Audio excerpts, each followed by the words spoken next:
Perkenalkan, nama saya Ladisa Naftania dari kelas 12 IPS 2, absen 21. Saya akan mempresentasikan miniatur lapangan sepak bola yang saya buat beserta fungsi dan tugas masing-masing pemainnya. Formasi yang saya gunakan untuk pola penyerangan adalah 4-3-3, di mana titik penyerangan lebih dominan dari titik pertahanan. Berikut adalah fungsi dan tugas tiap pemain dalam pola penyerangan 4-3-3. Pertama, ada penjaga gawang atau kiper, merupakan orang terakhir yang ada di garis pertahanan tim. Oleh karena itu, seorang penjaga gawang harus tetap fokus dalam situasi apapun. Selanjutnya, 4 pemain belakang dibagi menjadi 2, yaitu 2 menjadi center back dan 2 lagi menjadi full back. Posisi awal keempat pemain tersebut yaitu sejajar.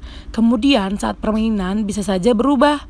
Dalam permainan, keempat back tersebut tidak harus menjaga ketat atau marking pemain penyerang lawan, akan tetapi zona marking.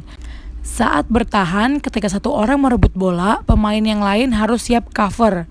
Ketika menyerang, 2 orang fullback harus rajin membantu secara bergantian. Tidak boleh kedua orang tersebut ikut membantu secara bersama-sama. Selanjutnya, ada 3 gelandang yang dibagi menjadi 2 pos.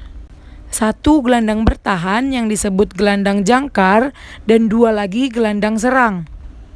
Kriteria ketiganya harus mempunyai fisik yang sangat bagus karena mereka harus siap membantu penyerangan dan juga harus siap membantu pertahanan.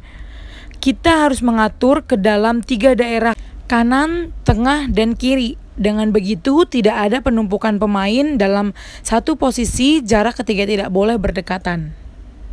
Yang terakhir ada 3 pemain penyerang. Sama seperti halnya pemain belakang dan gelandang, pemain penyerang pun dibagi lagi menjadi 2, yaitu penyerang sayap dan penyerang tengah. Ketiga penyerang tersebut harus mempunyai kriteria tertentu. Misalnya 2 penyerang sayap harus mempunyai kecepatan lari, dribbling yang lumayan serta crossing yang bagus. Sedangkan untuk 1 penyerang tengah harus mempunyai penguasaan bola yang bagus, tenaga yang kuat, dan postur tubuh yang besar tinggi, sehingga bisa memenangkan duel bola di udara.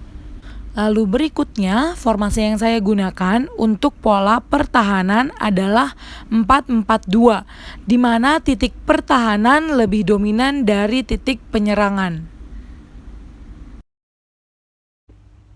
Berikut adalah fungsi dan tugas tiap pemain dalam pola pertahanan 4-4-2.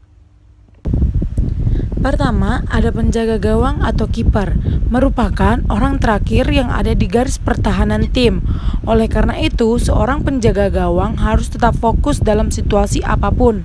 Formasi pola pertahanan sepak bola ini menggunakan 4 pemain back, yang bertugas sebagai back kanan, back kiri, stopper, dan libero.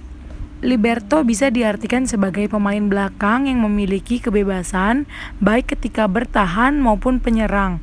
Ketika tim sedang bertahan, libero akan berdiri di belakang back tengah dan berperan sebagai sweeper yang tugasnya hanya menendang bola sejauh mungkin dari gawang. Selanjutnya, formasi ini juga menempatkan gelandang bertahan, gelandang serang, sayap kanan dan sayap kiri di bagian tengah lapangan, yang bertugas untuk menjaga pertahanan di bagian tengah lapangan. Dan terakhir adalah bagian depan formasi, terdapat 2 pemain penyerang. Sekian presentasi dari saya hari ini, kurang lebihnya mohon maaf. Selamat pagi.